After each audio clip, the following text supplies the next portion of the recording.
የቆጠቡ ኮንዶሚኒየም እየቆጠቡ የሚጠብቁን 100% ቆጥበው የሚጠባበቁን በዚህ ዓመት 100 ሺዎች ተጀምረዋል ይደርሳሉ። ሲደርሱ የምናደርገው ቅድሚያ የሚገባቸው በተለይ ደግሞ ቅድሚያ ሰጥቶ እየቆጠቡ ያሉ የህብረተሰብ ክፍሎችን ጭምር ታሳቢ ያደረገ አጠቃላይ ወደ 18 የሚሆኑ ሳይቶች አሉን። ከ18 ሳይቶቻችን ውስጥ አንዱ ነው የገላንጉራ ሳይታችን። ወደ 25000 የሚሆኑ ቤቶችን የምንገነባበት ሳይት ነው። ተመዝግበው እየቆጠቡ ያሉ እነሱንም ያካተተ ስራዎች እየተሰራ ነው የሚገኘው ማለት ነው። ሰላም ጤና ይስጥልን። የሰዓቱን መረጃዎች ይዘን ቀርበናል። በቅድሚያም ዋና ዋናዎችን እናስቀድም።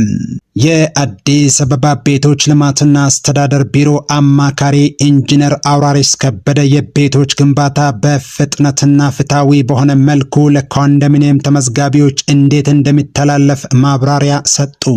በገላን 25000፣ በንፋስ ስልክ ላፍቶ ክፍለ ከተማ 26000 ቤቶች ይገነባሉ። የቀሩት በሌሎች ቀሪ 16 ሳይቶች ግንባታቸው በፍጥነት እየተከናወነ ይገኛል ሲሉ የአዲስ አበባ ከተማ አስተዳደር ቤቶች ልማትና አስተዳደር ቢሮ ኃላፊ ቅድስት ወልደ ጊዮርጊስ አስታውቀዋል።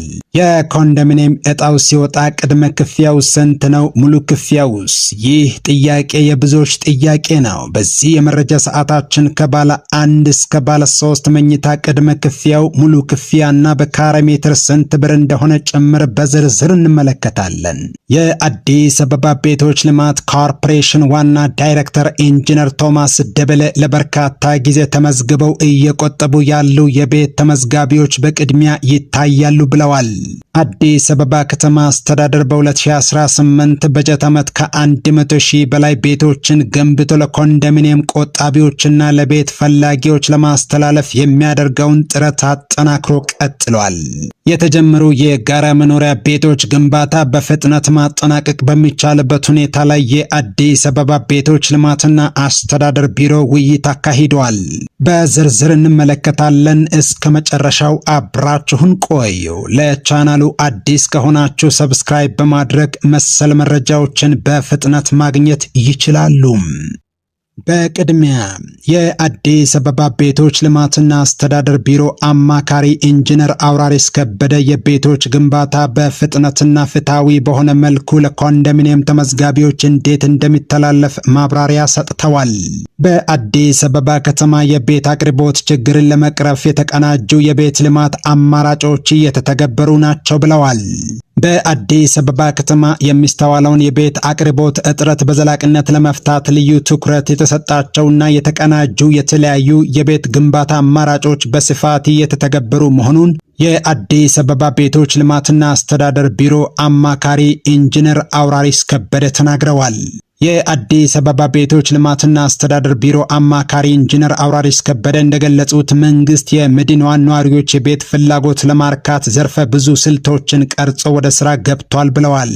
ችግሩን ለመቅረፍ እየተከናወኑ ካሉ የተቀናጀ የቤት ግንባታ አማራጮች መካከልም በመንግስት በጀትና አስተባባሪነት የሚከናወኑ ግንባታዎች፣ በመንግስትና በግል ዘርፍ አጋርነት የሚገነቡ ቤቶች፣ በሪል ስቴት አልሚዎች የሚከናወኑ የቤት ልማቶችና በማህበር በመደራጀት የሚገነቡ የቤት ልማት ፕሮግራሞች ተጠቃሽ መሆናቸውን ኢንጂነር አውራሪስ ተናግረዋል። የግንባታ ሂደቱን ለማፋጠንና ጥራቱን ለማረጋገጥ አዳዲስ አሰራሮች ተግባራዊ እየተደረጉ መሆኑንም አማካሪው ገልጸዋል። በተለይም የስራ ባህላችንን በመቀየር ቅዳሜና እሁድን ጨምሮ በሳምንት 7 ቀናት በቀን 24 ሰዓታት በከፍተኛ ትጋት እየተሰራ እንደሚገኝም ኢንጂነር አውራሪስ አስረድተዋል። አማካሪው አክለውም ወጪን የሚቀንሱ የግንባታ ጊዜን የሚያሳጥሩና ብክነትን የሚያስቀሩ ዘመናዊ የቤት ግንባታ ቴክኖሎጂዎች ጥቅም ላይ እየዋሉ መሆኑን ገልጸው ይህም የከተማዋን የቤት ልማት ስኬታማ ለማድረግ ትልቅ አቅም መፍጠሩን ተናግረዋል። ግንባታቸው ተጠናቆ ለአገልግሎት የሚበቁ ቤቶች አሰጣጥን በተመለከተም ቤት ለማግኘት ተመዝግበው ለረጅም ጊዜ ሲቆጥቡ የቆዩ ዜጎችንና ሌሎች የሚመለከታቸው አካላትን ባካተተ መልኩ ፍትሃዊ በሆነ መንገድ እንደሚከፋፈሉ አረጋግጠዋል። የግል የቤት አልሚዎች በፋይናንስ በቴክኖሎጂ ሽግግርና በስራ ባህል መሻሻል ረገድ ያሳዩት ያለው ውጤታማ ተሳትፎ ለከተማዋ የቤት ልማት ትልቅ እሴት እየጨመረ መሆኑን ኢንጂነር አውራሪስ ከበደ ተናግረዋል። ለመሆኑ የአዲስ አበባ ቤቶች ልማትና አስተዳደር ቢሮ አማካሪ ኢንጂነር አውራሪስ ከበደ ቤቶቹ በፍትሃዊነት ተገንብተው ለቆጣቢዎች በሚተላለፉበት ሁኔታና አጠቃላይ ግንባታውን በተመለከተ ምን አሉ? በዘንድሮ ዓመት በተለይ ለልዩ ትኩረት በተቀናጀ መልኩ የቤት አቅርቦቶችን በሰፊው ለማቅረብ የተለያዩ አማራጮችን እየተሰራ ይገኛል። ቅድም በዜናውም ለማየት እንደተሞከረው አጠቃላይ የቤት አቅርቦቱ በስፋት እንዲቀርብ የተለያዩ አማራጮችን እየተጠቀምን እንገኛለን። አንዱ ቀጥታ በመንግስት በጀት አስተባባሪነት የሚገነባ ነው። ሌላው በመንግስትና የግሉ ባለሀብት ወይም በግሉ ዘርፍ ጋር አጋርነት ሰፊ ስራ እየተሰራ ነው ያለው። እንደዚሁ ደግሞ በሪል ስቴት አልሚዎችም እንደዚሁ በጣም ሰፊ ስራ ነው መንግስት መሰረተ ልማቶችንና አጠቃላይ ፋሲሊቲዎችን በማመቻቸት በሰፊ ስራ እየሰራ ነው። እንደዚሁ በግል ደግሞ ሰፊ ስራ እየሰራ ነው ማለት ነው። ሌላው የከተማችን ነዋሪዎች በማህበር ተደራጅተው መስራት የሚችሉበትን ቅድሚያ የመንግስት ሰራተኛውንም በመስጠት በማህበር ተደራጅተው መስራት የሚችሉበትን እድል በሰፊው እየተሰራበት ነው ያለው ማለት ነው። ስለዚህ አጠቃላይ ልምድ በመውሰድ አሁን እነኚህ 100 ሺህ ቤቶች ላይ በተለይ ደግሞ መንግስት አስተባባሪነት የሚገነቡት ላይ በጣም በልዩ ትኩረት እየሰራን እንገኛለን። ስለዚህ አንዱ የስራ ባህል ለውጥ አምጥተናል ማለት ነው እንደ ተቋም። ሌላ ሁለተኛው ደግሞ ቴክኖሎጂዎችን መጠቀም ነው። ቴክኖሎጂዎች ጊዜን ያሳጥራሉ፣ ወጪን ይቆጥባሉ፣ ቅልጥፍና ይኖራቸዋል፣ ብክነት ይቀንሳሉ። ስለዚህ ከዚህ አንጻር ቴክኖሎጂዎችን በስፋት እየተጠቀምን ነው ማለት ነው። ባለፈው ክብርት ከንቲባ በተገኙበት ያስጀመርነው 26000 በብረት ተጋጣሚ ቤቶች የሚገነቡ አንዱ የቴክኖሎጂ አማራጫችን እሱ ነው። በጣም ባጠረ ጊዜ ውስጥ የሲሚንቶ ስራዎችን የሚያስቀንስ በብረት የሚሰራ ስለሆነ የሲሚንቶ ስራዎችን የሚያስቀንስ የብሎኬት የልስን ስራዎችን የሚያስቀንስ በመሆኑ የጊዜ የገንዘብንና አጠቃላይ የቅልጥፍና ስራ ስለሚኖረው አንዱ ቴክኖሎጂ ነው። ቴክኖሎጂ ቀጥታ የቤቱ የሚገነባበትን ብቻም ሳይሆን የአሰራር ቴክኖሎጂም እሱንም በመጠቀም ነው። ቤቶች ብዙ ልምድ አለው። እንዳጠቃላይ እነኚህ ቤቶች በሚጠናቀቁበት ሰዓት አጠቃላይ ከተማዋን ነዋሪ ሁሉንም የሚመለከተውን ሰው ታሳቢ ባደረገ መልኩ በፍትሃዊነት ለማስተላለፍ እየተሰራ ነው የሚገኘው ማለት ነው። እዚህ ውስጥ የቤት ተመዝግበው እየቆጠቡ ያሉ እነሱንም ያካተተ ስራዎች እየተሰራ ነው የሚገኘው ማለት ነው። ስለዚህ ፍትሃዊ በሆነ መልኩ የማስተላለፍ ስራ እንሰራለን ማለት ነው።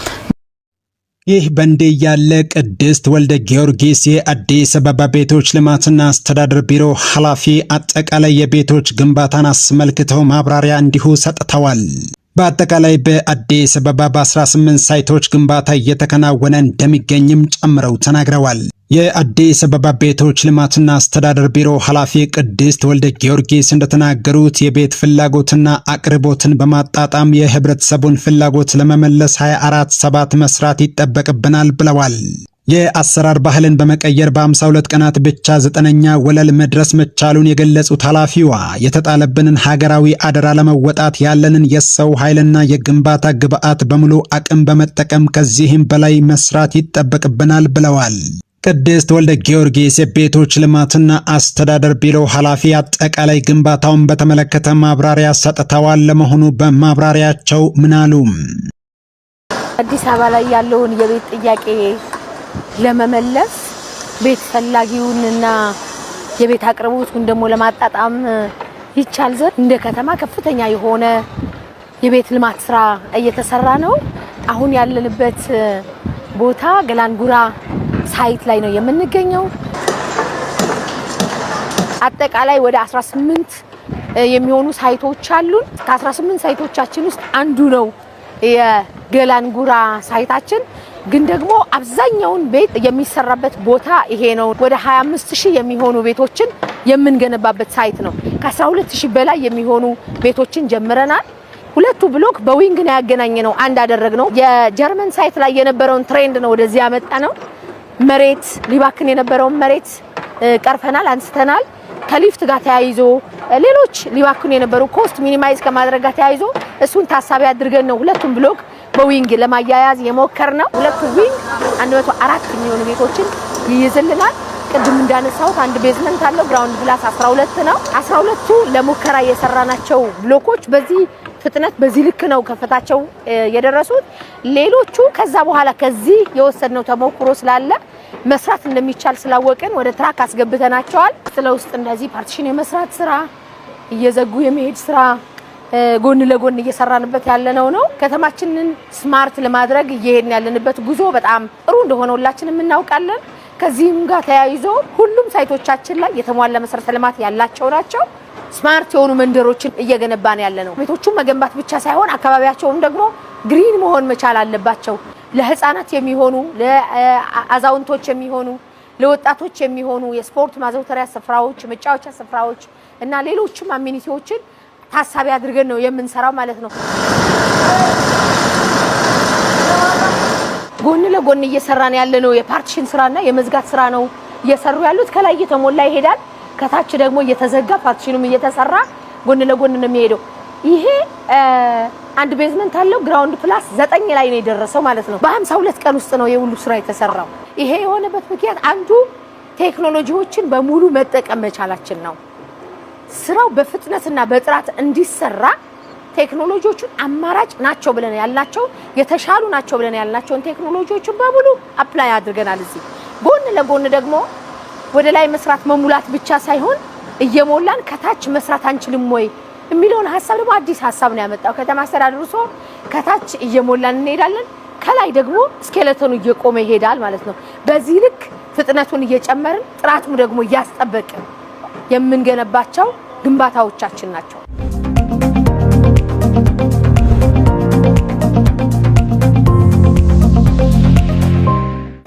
እንዴት ዋላችሁ? ስራዎቻችንን የምንገመግመው ቢሮ አዳራሽ ላይ ጠርተን አይደለም፣ ኦን ሳይት ነው ስራዎች የሚገመገሙት። ሳይት ላይ ያለው ችግር ምንድነው? ኮንትራክተሩ ያጋጠመው ያለው ነገር ምንድነው? ከዛ ምን ወስደው አዎንታል አሉታም አለ። ቢሮ ውስጥ የሚፈታ ከሆነ ቢሮ ውስጥ ይፈታል። ኦን ሳይት የሚፈታ ከሆነ ደግሞ ኦን ሳይት ይፈታል። እዚህ ቦታ ላይ ብቻ 4 ብራንቾች አለው የቤቶች ልማት ኮርፖሬሽን 4 ብራንች አለው። 4ቱም ብራንቾች እዚህ ጠቅልለው ገብተዋል። ሽፍት ስለሆነ የሚታደረው በሽፍት ስለሆነ የሚሰራው ኮንትራክተሮቻችን ሰራተኞቻቸውን በተመሳሳይ በሽፍት ስለሆነ የሚያሰሩት እዚሁ በቅርብ ጥብቅ ክትትልና ድጋፍ በማድረግ ስራዎችን በፍጥነት ወደፊት ለማስኬድ እየሞከርን ያለንበት አግባብ ነው ያለው።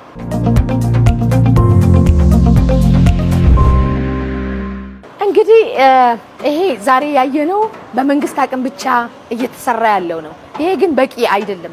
በመንግስት ብቻ ተሰርቶ የቤት አቅርቦቱን ተደራሽ ማድረግ አይቻልም። ስለዚህ በሪል ስቴት እየለሙ ያሉ አሉ፣ በግል እየለሙ ያሉ ቤቶች አሉ። እንዲሁም ደግሞ ከዚህ ባሻገር በማህበር ተደራጅተው ደግሞ እየሰሩ ያሉ ደግሞ አሉ። እነዚህና ሌሎች አማራጮች በተለይ ደግሞ በመንግስትና በግል አጋርነት እነዚህን 5 ሞዳሊቲዎችን ታሳቢ አድርገን ዘንድሮ ብቻ 2018 ብቻ 100,000 ቤቶችን ዴሊቨር ለማድረግ ከምን ጊዜውም በላይ ታጥቀን ተነስተን ያለነው የከተማችንን ነዋሪዎች የቤት ጥያቄ ደግሞ በዚሁ ልክ እንፈታለን ብለን እናምናለን። ይህ በእንዴ ያለ አሁን ደግሞ ክፍያውን በተመለከተ ወደ አዘጋጀነው መረጃ አልፈናል። ለመሆኑ ቅድመ ክፍያው ስንት ነው? ሙሉ ክፍያውስ? ይህ ጥያቄ የብዙዎች ጥያቄ ነው። ለ20/80 ኮንዶሚኒየም ተመዝጋቢዎች በካሬ ሜትር 7997 ብር ነው። 50 ካሬ የደረሰው ሰው 20% ቅድመ ክፍያው 79970 ሲሆን ሙሉ ክፍያው 399850 ብር ነው። ይህ ዋጋ በ14ኛው ዙር ወይም የመጨረሻው ዕጣ ሲወጣ የተተመነ ሲሆን አሁን በሚወጣው ዕጣ በእጥፍ ቢተመን እንኳ ቅድመ ክፍያው 159940 ሙሉ ክፍያው ደግሞ 799700 ብር ይሆናል። ለ40/60 የኮንዶሚኒየም ተመዝጋቢዎች በካሬ ሜትር 11163 ብር ሲሆን ባለ 2 እና ባለ 3 መኝታዎች 40/60 ውስጥ እንደሚካተቱ ይታወቃል። 80 ካሬ ሜትር የደረሰው ሰው ቅድመ ክፍያው 446520 ብር ሲሆን ሙሉ ክፍያው ደግሞ 1,116,300 ብር ይሆናል። ይህ ዋጋም በ14ኛ ዙር ወይም የመጨረሻው ዕጣ ሲወጣ የተተመነ ሲሆን አሁን በሚወጣው ዕጣ በእጥፍ ቢተመን እንኳ ቅድመ ክፍያው 893,040 ብር ሲሆን ሙሉ ክፍያው ደግሞ 2,232,600 ብር ይሆናል። በአሁኑ ጊዜ የኮንዶሚኒየም መኖሪያ ቤቶች የገበያ ዋጋ በካሬ ሜትር ከ35,000 እስከ 90,000 ብር ድረስ እየተሸጠ ይገኛል። ዋጋው እንደ ቤቱ አቀማመጥና ወደ ከተማ መሃል ባለው ቅርበት ይለያያል። በባልድራስ፣ ጎተራ፣ ጎፋ መብራት ኃይልና ገርጂ የሚገኙ ኮንዶሚኒየም በከተማው ውስጥ በጣም ውድ ቤቶች ናቸው። የኮንዶሚኒየም ቤቶች ልማት ፕሮጀክት የተጀመረው የከተማ ደህንነትን ለመቅረፍና ዝቅተኛና መካከለኛ ገቢ ያላቸውን ነዋሪዎች የኑሮ ሁኔታ ለማሻሻል ነው። የኮንዶሚኒየም ግንባታ ዋናው ዓላማ ዝቅተኛ ገቢ ያላቸውን ነዋሪዎች የመኖሪያ ቤት ባለቤት ለማድረግ ነበር። ቆጣቢዎች የግንባታውን ወጪ ብቻ እንደሚከፍሉና መንግስት መሬት በነፃ ማቅረብን ጨምሮ የተለያዩ ድጋፎችን እንደሚያደርግ ይታወቃል።